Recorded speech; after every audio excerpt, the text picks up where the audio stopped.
Hello students, welcome to education insights. आज बात करने वाले हैं जो लास्ट मेथड है एक्सचेंज रेट को डिटरमाइन करने वाला, वो है मैनेज फ्लोटिंग एक्सचेंज रेट। मैंने बात की फिक्स्ड की, जहां पैरामीटर रहेंगे फिक्स्ड, वो फिक्स्ड है। गवर्नमेंट इंटरफेयर करेगी, फिक्स्ड है।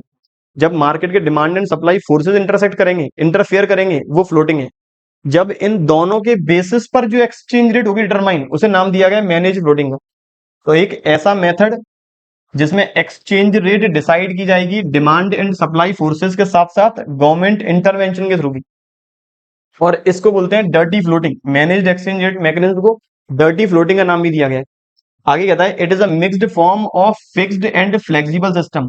मैनेज्ड फ्लोटिंग में गवर्नमेंट इंटरफेयर करेगी आरबीआई के थ्रू, क्योंकि इकोनॉमी के अंदर फॉरेन करेंसी के रिजर्व मेंटेन करती है आरबीआई। तो आरबीआई को लगता है कि एक्सचेंज रेट गिर रही है। एक्सचेंज रेट गिरने का मतलब पहले जो $1 में थे 50, आज $1 में हो गए हैं 55। हमारी करेंसी की वैल्यू गिर रही है, हमारी करेंसी की वैल्यू गिर रही है। इस करेंसी की वैल्यू को मेंटेन करना होगा, तब आरबीआई अपने ऑफिशियल रिजर्व में चेंजेस करेगी। अपने पास जो फॉरेन करेंसी के रिजर्व है, उन फॉरेन करेंसी की मार्केट में कर देगी सप्लाई। सप्लाई करने की वजह से फॉरेन करेंसी की जैसी सप्लाई हुई इकोनॉमी की, इंटरनेशनल मार्केट में, फॉरेन एक्सचेंज मार्केट में, अपने आप जो एक्सचेंज रेट है वो बैलेंसिंग वाली कंडीशन में आ जाएगी। या बच्चों की तैयारी को और बेहतरीन बनाने के लिए एक कॉम्प्रिहेंसिव बुक लेकर आए हैं, क्वेश्चन बैंक विद सॉल्यूशन, जिसमें आपको अकाउंटेंसी, इकोनॉमिक्स, बिजनेस, इससे रिलेटेड पिछले 10 से 15 साल के एग्जामिनेशन वाइज क्वेश्चन आपको मिलने वाले हैं, जो हमने कवर किए यहाँ चैप्टर वाइज। और इकोनॉमिक्स और बिजनेस की तैयारी अच्छी करने के लिए हमने अलग से चैप्टर वाइज क्वेश्चंस भी कवर किए हैं, जिसमें आपको वेरी शॉर्ट, लॉन्ग और मल्टीपल चॉइस क्वेश्चन के फॉर्म में बहुत सारे क्वेश्चंस मिलने वाले हैं। प्लस इस बुक के अंदर हमने 6 मॉडल टेस्ट पेपर भी कवर किए हैं आपकी तैयारी को और अच्छा करने के लिए। इस बुक को परचेज करने का लिंक नीचे दिया हुआ है, आप अमेजॉन या फिर हमारे एप्लीकेशन से डायरेक्ट से परचेज कर सकते हैं, या फिर इसे आप हमारे हेल्पलाइन नंबर 7877201323 से भी परचेज कर सकते हैं। Thank you. एक्सचेंज रेट मेरी करेंसी की बढ़ने लगेगी। तो आगे कहता है on the behalf of RBI, on the behalf of government, RBI buys and sell foreign currency to moderate exchange rate.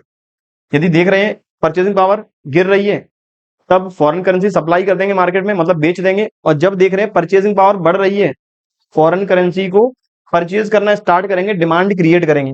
RBI को लगता है इस तरह के ट्रांजेक्शन अप्लाई करना ठीक है, केवल तब आरबीआई इस तरह के टूल्स अप्लाई करेगी, अदरवाइज वो मार्केट के डिमांड एंड सप्लाई फोर्सेस को हैंडओवर कर दिए जाएंगे। आखिरी कहता है due to manage floating official reserve transactions are never equals to zero. और मैनेज फ्लोटिंग की वजह से ही आरबीआई के पास स्टॉक जो भी फॉरेन एक्सचेंज का है वो बढ़ने लगेगा या गिरेगा, कभी जीरो नहीं होगा।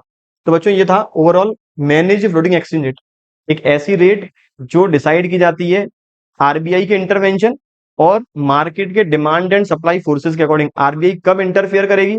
जब उन्हें लगता है कि मार्केट में हमारी करेंसी की जो परचेसिंग पावर है वो गिर रही है या बढ़ रही है। गिर रही है तो फॉरेन करेंसी कर देगी रिलीज, बढ़ रही है तो फॉरेन करेंसी बाई करना स्टार्ट कर देगी। जैसे ही बाई करेगी डिमांड बढ़ने लगेगी और एक्सचेंज रेट में वापस आ जाएगा चेंज।